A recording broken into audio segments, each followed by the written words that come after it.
Disclaimer. I made a vow in desperation, and it chased me here. I am Derrick Lamont Hayes, 29 years old, living in Baltimore. On July 9th, 2019, I was dead for 7 minutes. And the truth is, I had been running from something for a long time. Not a person, not a situation, something inside me, something I refused to face. I did not talk about it. I did not think about it unless my mind was quiet. And even then, I pushed it away. I lived in Baltimore, in a neighborhood where sirens and shouting were part of the soundtrack of daily life. People learned to keep moving, to keep busy, to keep their minds off the things that bothered them. I did the same. Work, music, friends, noise, anything that kept me distracted. But distractions cannot silence conviction. They only bury it for a while. There was a heaviness I carried in my chest for years. It showed up at random times, during conversations, during moments of silence, even when I tried to sleep. A pressure, a reminder, a thought that never fully formed but never truly left. I told myself I was fine, that everyone had their own struggles, that whatever was bothering me would fade if I stayed busy enough. But deep down, I knew something was drifting in me, a part of me I had not dealt with, a part one hoped would resolve itself without me having to confront it. Later became months. Months became years, and I became comfortable ignoring what I did not want to face. Life went on, nights out with friends, people coming and going, choices I knew were unhealthy but felt easier than change. On the outside, I looked like someone enjoying life, young, free, unbothered. But sometimes when I looked at myself in the bathroom mirror late at night, I saw the truth in my own eyes. I was avoiding something serious, something I did not want to admit. Some nights, I felt it more intensely, like a quiet pull inside my chest, like someone was trying to get my attention. But I shrugged it off, told myself it was stress or overthinking or just the weight of adulthood. I did not realize it was a warning. The night everything shifted was ordinary at first. Humid Baltimore air, people yelling across the street, kids running by with flashlights because the power kept flickering in our building. My apartment went dark twice before finally shutting off completely. Neighbors opened their doors, cursing and complaining. The hallway felt thick without the usual buzzing lights. I grabbed my phone and stepped into the stairwell, its concrete walls swallowing every sound. My flashlight gave a weak circle of light, shaking slightly in my hand. Each step felt heavier than the last, though I could not explain why. Something inside me fell off, like I was being watched, not by a person, but by a truth I had been avoiding for years. Halfway down the stairs, that heavy feeling in my chest tightened. A memory tried to surface, one I had buried so deep I barely recognized it. I paused, breath caught. Something whispered inside me. Not now, please, not now. I tried to shake it off, force myself to keep walking. And then, my foot slipped. My phone flew from my hand, lights spinning wildly. My body twisted, weightless for a split second. And as I fell, as the world tilted, a single thought sliced through me. What if this is the moment everything catches up with me? Then everything went black. Darkness swallowed everything. Not the kind of darkness you get when a light cuts off. This one felt thick, heavy, like something pressed against my eyes. I did not feel the ground at first. I did not feel anything. Just silence, the kind that makes your heartbeat sound like an explosion in your own ears. Then, slowly, faint noise returned. A distant ringing. Voices somewhere above me, muffled, stretched out like they were underwater. I tried to move my arms, nothing. Tried to open my eyes, nothing. Tried to breathe, but the air felt wrong, distant, like it was not reaching me. A cold wave slid across my skin. Then suddenly, I was standing, but my body was not standing. I looked down and saw myself lying at the bottom of the staircase in that narrow concrete hallway. Arms twisted, head still, phone shattered beside me. A couple of neighbors were screaming my name, shaking my shoulders, trying to get any reaction out of me. I reached toward them instinctively. My hand passed through the railing. My fingers went straight through metal. My stomach dropped. A sharp panic shot through me. What is happening? What is this? I tried again, reaching for the shoulder of the guy kneeling over me, My hand sliced straight through his back like mist. No resistance. No sensation. I jerked backward, gasping hard. But even my gasp sounded strange, like it came from far away. Then I noticed something else. My body on the floor was not breathing. Chest still. Eyes half open. Skin turning pale. But I was awake. Too awake. The voices around me grew sharper, clearer. Someone shouted, "Call 911. Hurry." Another voice trembled. "Is he gone? Is he gone?" Footsteps echoed up and down the hallway, frantic and shaky. I wanted to yell, "I am here," but the words stayed trapped inside me, slipping out only as a faint whisper that no one heard. Fear grabbed hold of me, a deep, primal kind of fear that starts in your spine and crawls upward. I backed away from my own body, step by step, like I was watching a scene I was never supposed to witness. Then the environment shifted. It happened slowly at first. The air felt colder behind me, too cold for a building with no power. A pressure formed in the hallway, like something unseen had entered the space. I turned around. The stairwell behind me, lit faintly by someone's flashlight, began to darken. Not naturally, not like shadows. More like the light was being swallowed, erased, pulled into something hidden deeper in that stairwell. I felt it before I saw it. A pull, a force, soft at first, almost curious, then firm. Then unavoidable. My feet slid on the floor, even though I was not touching it. My body, or whatever form I was in, tilted backward. "No, no, no, no," I whispered, but the pull grew stronger. The walls of the stairwell stretched, darkening to a color I had never seen, something between smoke and shadow, something alive. My neighbor's voice calling my name faded into an echo. The entire building faded with it. The world I knew blurred like someone wiping paint off glass. Heat brushed against the back of my neck. A low, distant sound rose from below. Not a scream, not yet. More like a trembling, a groaning, as if something deep under the earth was waking up. I tried to fight it, tried to step forward, tried anything to stay near my body. But the invisible force yanked me harder. My surroundings collapsed into pitch blackness. And somewhere in that impossible darkness, a whisper drifted past my ear. "Now you will see." Then the floor disappeared beneath me. And I was pulled down, deeper, faster, into a darkness that felt alive. I fell into heat. It was not fire as I'd seen on television. It was a presence of heat, an all-encompassing pressure that pressed against my skin and lungs, as if I had walked into a room that remembered pain. The ground beneath me was not soft. It held me. It was like standing on a slab of stone that had been melted and cooled 1,000 times. My shoes stuck. My legs trembled. I inhaled, and it felt like I had breathed through a thick cloth. Sound was strange there. Not absent. Not loud. Just wrong.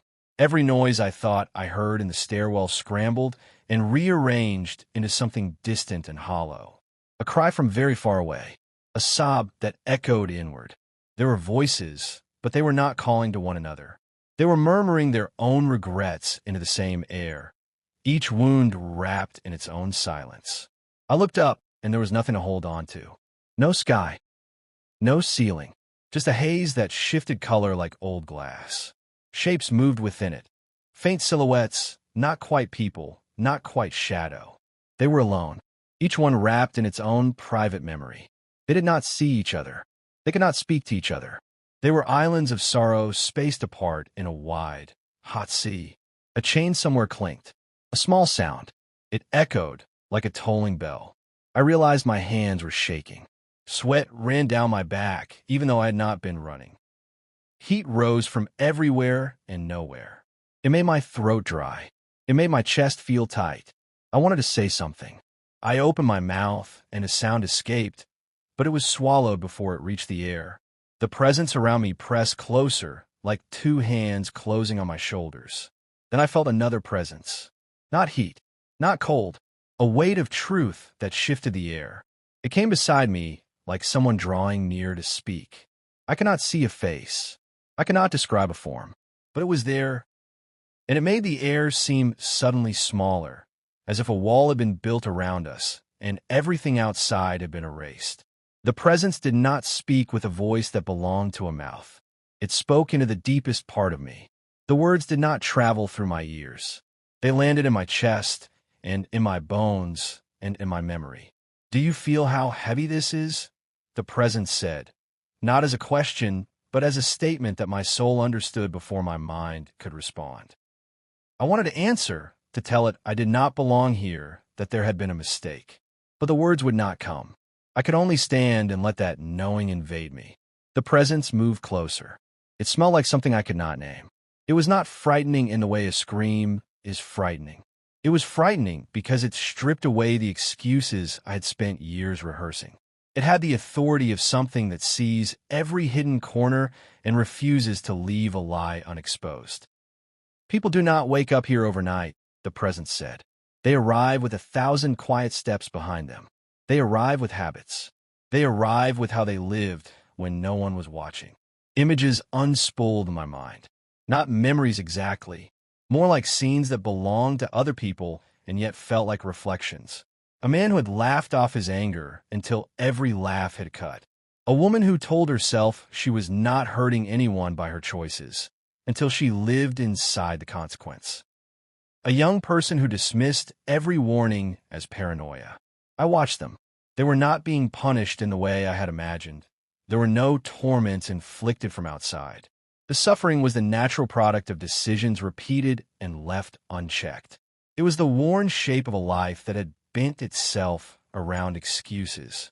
"You will see what becomes of the things people set aside," the presence said, not to shame them, to show them truth.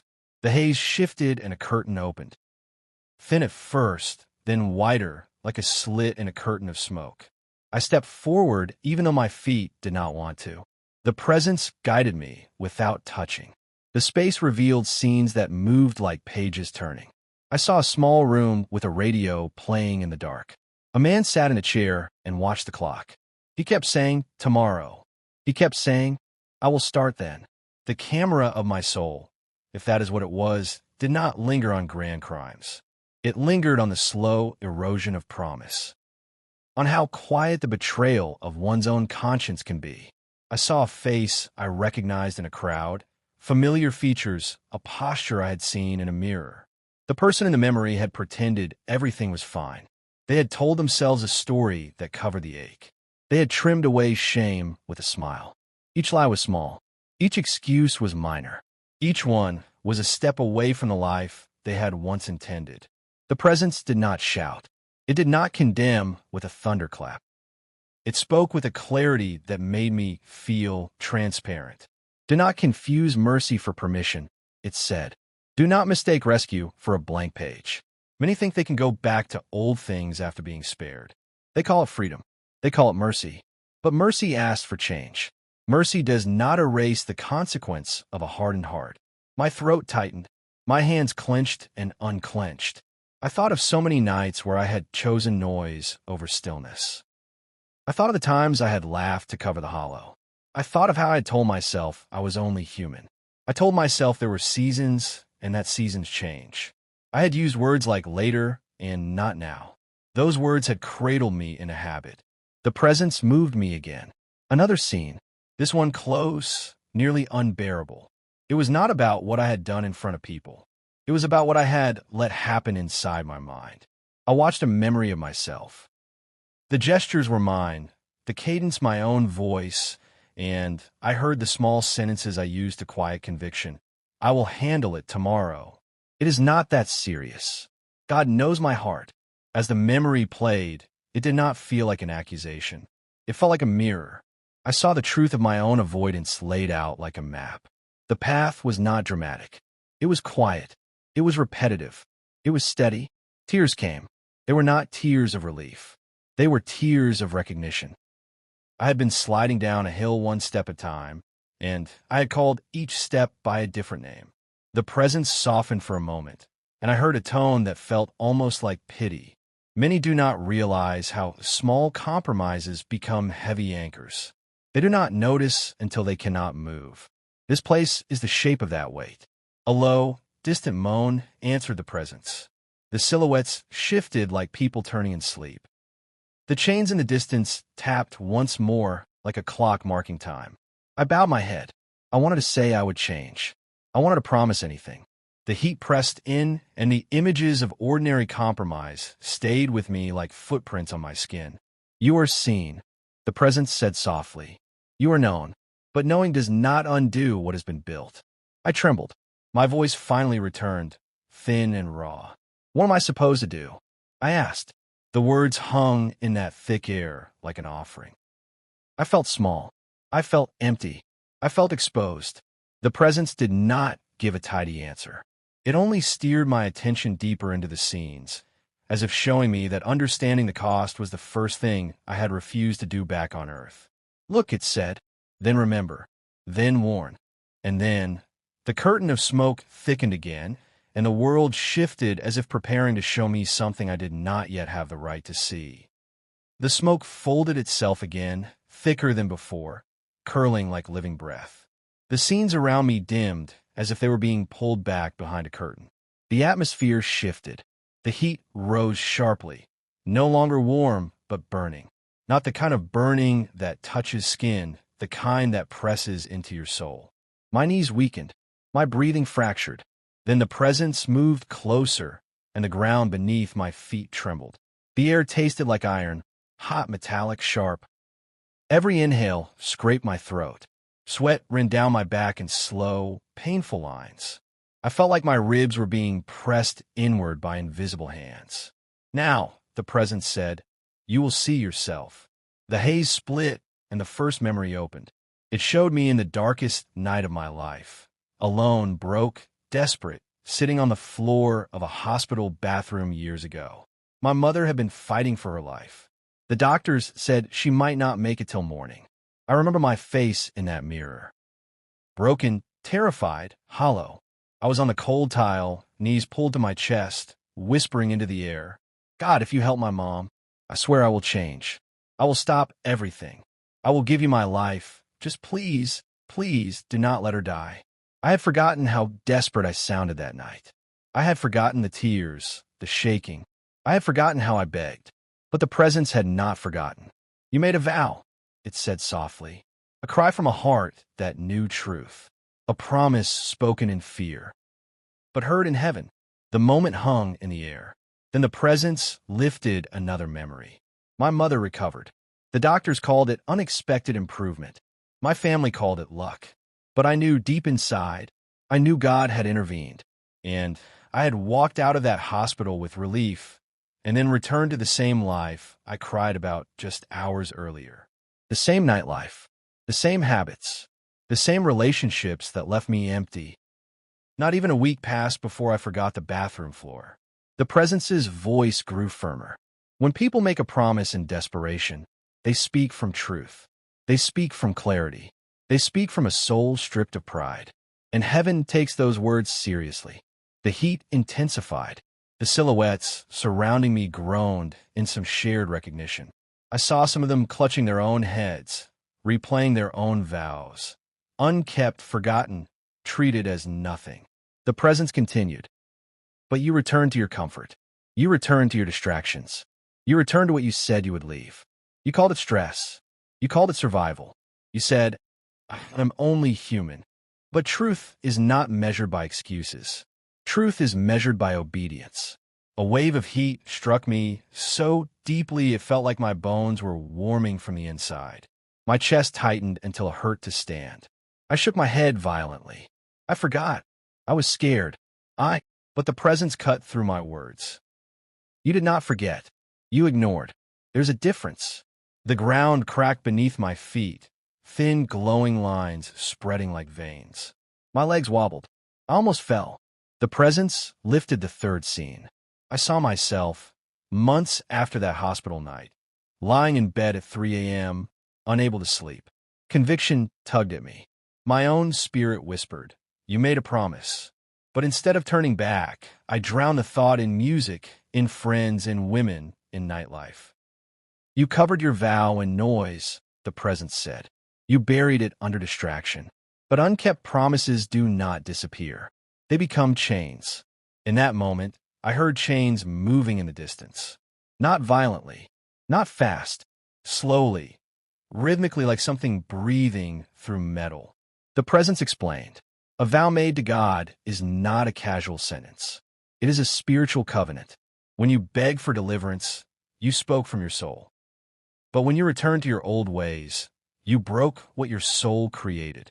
The heat surged. My back arched as the air pressed against me.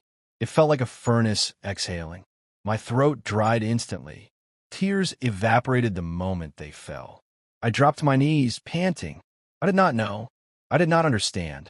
I did not think my words mattered. They mattered to heaven.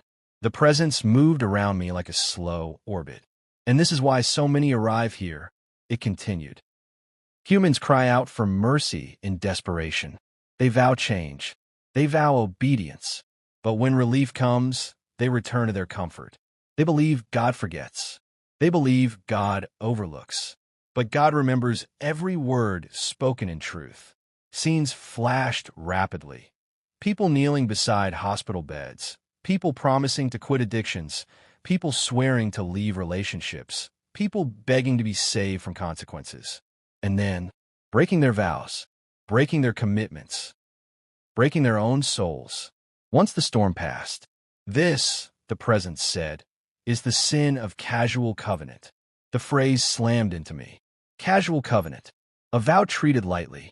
A promise to God treated like emotion. My breath caught. My vision blurred. Then, suddenly, I saw my vow in the spirit. Not as words, but as a glowing thread tying heaven to my heart. The moment I betrayed that thread, it dimmed, and I felt the truth cut into me. The heat raged. The ground rumbled. The silhouettes twisted as if remembering their own broken threads. The chains trembled. I grabbed my chest, gasping. Please, please, give me another chance. The presence stepped closer, and the heat lowered just enough for me to breathe. This is why you were shown these things, it said. Not to crush you, but to confront you with truth. You cannot return the same. You cannot forget again. You must warn them. The pressure around me stabilized, though the air still burned my lungs. The presence extended what felt like a force. Holy, steady, undeniable. Everything went silent. Even the chains. Even the echoes. Even the silhouettes. Then it whispered, almost sorrowfully, now you will be taken from this place. My heart hammered. My vision glowed white.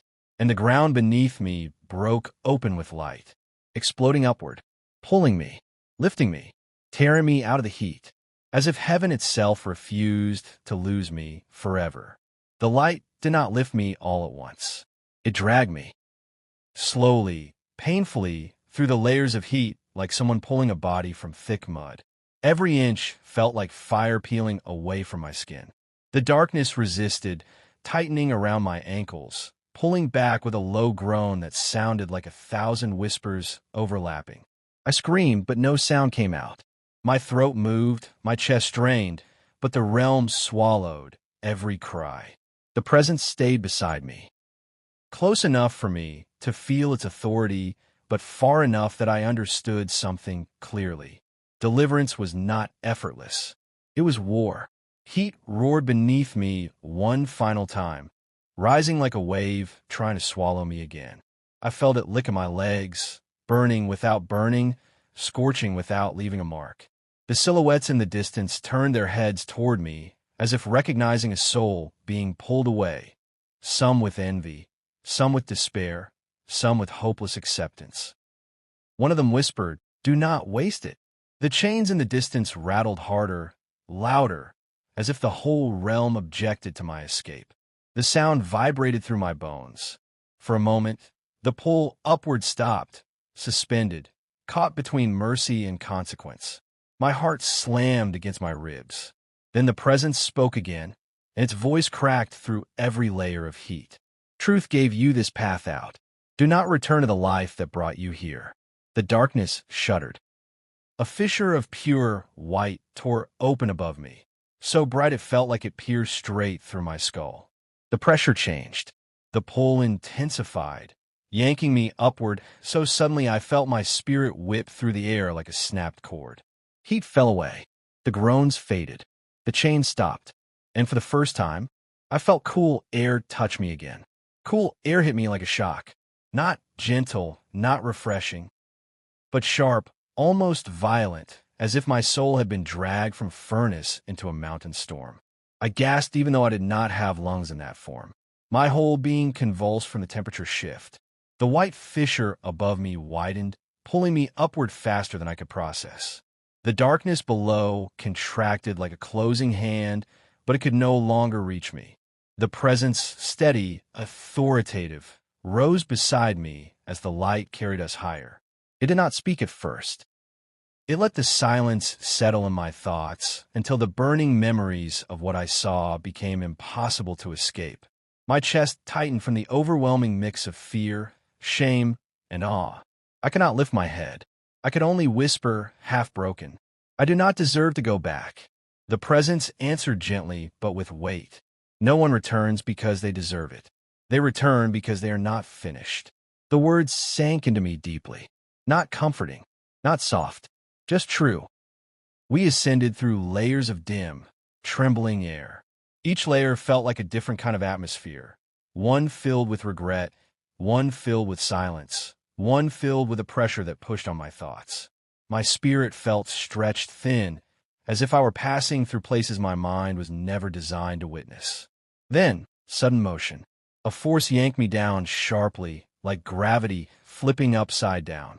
The presence remained still while I plunged through a tunnel of white light. The speed was overwhelming. I felt my consciousness flicker, dissolve, reform. Voices began to bleed into the tunnel from far away. "Keep pushing. He is not responding. Try again, clear." The words echoed like distant thunder. My awareness slammed violently into something heavy, something cold, something painfully physical. My body. I crashed into it like a wave hitting a rock. For a moment, I hovered an inch above myself, seeing my chest unmoving, my head tilted, my skin pale. A paramedic leaned over me, sweat on his forehead, hands shaking. Come on, stay with us." Then the force sucked me downward. I plunged back into my body with a scream I did not hear but felt rip through my soul. A crushing weight hit my chest. My eyes flew open. A flood of air tore into my lungs, so hard it burned. My hands twitched. My legs jolted like electricity was running through them. The paramedic gasped. He's back. Another voice. Pulses rising. "Keep him awake." I tried to speak, but only a broken cry escaped. My tongue felt too heavy. My throat felt scraped raw. My whole body shook uncontrollably, like my bones remembered the heat even though my skin was freezing. I tried to lift my head. A paramedic gently pushed it down. Easy. You're safe." But I knew something they did not know. I had not just come back from unconsciousness. I had come back from truth, from a realm where excuses died, where vows spoken fear lived forever, where broken promises burned like fire. Tears slid down the sides of my face. My voice cracked out in fragments. I saw something." The paramedic shook his head gently. "Do not try to talk yet." But I had to, because what I saw, it was not a dream, not a hallucination, not adrenaline, not the brain shutting down. It was a warning, one I knew I could never ignore again, one I knew I had to carry, one I knew I had to deliver. The ambulance doors slammed behind us, sealing me inside with the cold, metallic smell of equipment and the rhythmic beeping of the monitor beside my head. Every sound felt strange, too sharp, too real.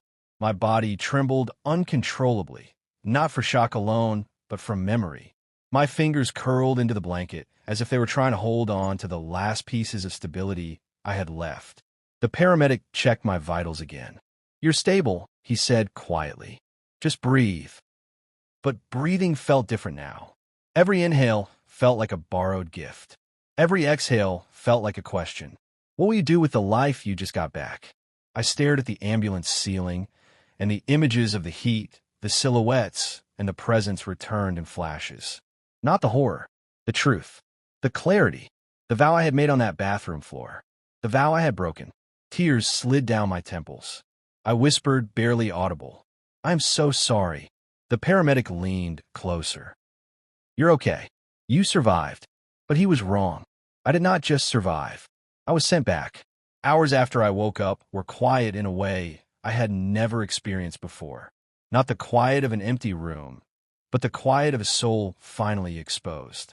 I sat upright in that hospital bed, staring at the same hands I had used to build a life of delay and excuses, and I realized something. I was not returning to the world I left. I was returning with accountability. When I got my phone back, the screen lit up with notifications, messages, temptations, unresolved conflicts, people I only kept around to distract myself. For the first time, they sickened me. I deleted contacts I should have walked away from years ago. I ended conversations that kept me spiritually numb. I removed apps I used to escape instead of pray. I unfollowed people who pulled me into comparison and compromise. And in that moment, I realized something deeper. People do not break promises to God because they are evil. They break them because they are overwhelmed. I saw the same patterns in myself that so many people struggle with. 1. The when I feel better, I'll change problem. People promise God they will stop the addiction when the stress ends. Stop the relationship when they are stronger. Stop the habit when life gets easier. But life never gets easier. We get weaker when we delay. 2. The I can handle it alone problem. I told myself I did not need accountability. I did not need help. I could fix myself quietly. But isolation is where temptation grows. 3. The God understands problem. People say this sentence when they want comfort, not conviction. And yes, God understands, but He also remembers, and He expects change. The presence had shown me what ignored truth looks like, and I knew that if I did not offer real solutions to others, someone else would walk the same path I did straight into regret. So before I left that hospital, I wrote down the solutions the presence pressed on my heart. Simple, but life-saving. Practical solutions God gave me that night. 1. Never trust your feelings, trust your decisions. Change does not start when you feel ready. It starts when you obey, even while trembling. 2. Set boundaries like your soul depends on it. Block the number. End the situationship. Cut off the secret escape you run to at night. If it leads you back to who God is rescuing you from, it is not worth your future. 3. Do not break silence, break patterns. Confess. Talk to someone who is spiritual. Bring the hidden things into light. Healing never grows in the dark. 4. Remember what God saved you from daily. Because memory keeps you humble. Humble keeps you safe. Safe keeps you obedient. 5. Keep the vow you made when your heart was honest. The vow in pain is the most truthful version of you. Do not betray the version of yourself that God answered. When my mother came into the room, she held my hand like she sensed all of this without me saying a word. I whispered to her, I am done living halfway. I am done running. I am done forgetting what I owe God. She cried, not out of fear, but out of relief. Because she saw it too. I had returned different, softened, awakened, rebuilt from the inside out. I walked out of that hospital with one mission: warn the people who are quietly breaking promises. They made their most honest moments. Do not make a promise to God in desperation, and then return to the life you begged Him to save you from. Tell me which city you are watching from. Share this with at least 3 persons. And stay connected. There are more warnings people need to hear.